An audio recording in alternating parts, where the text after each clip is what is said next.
A CBS News investigative report has found a growing problem among the ranks of the Navy SEALs as more and more of the elite unit have drug problems.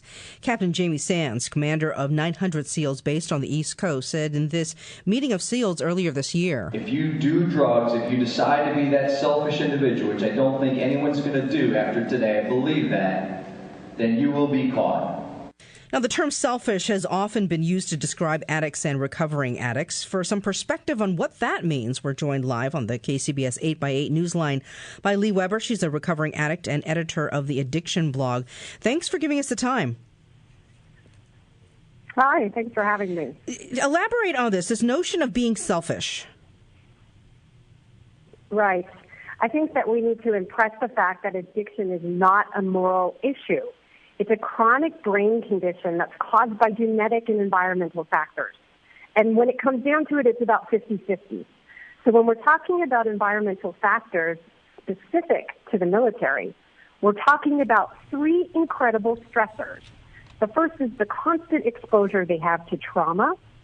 The second is their life-threatening situations. And the third is the physical strain of working long hours on little to no sleep, right?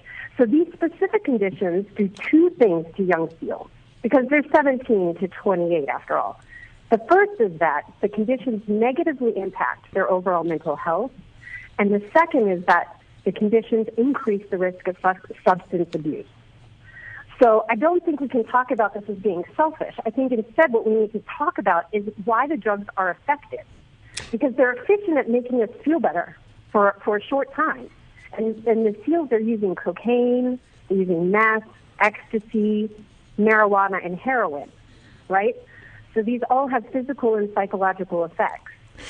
Some of the drugs kill pain.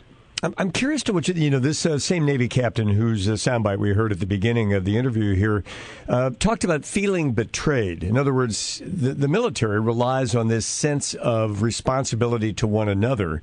So if somebody is using, and thus perhaps not at his best when on duty, it could be a danger to the others around. It's an interesting environment.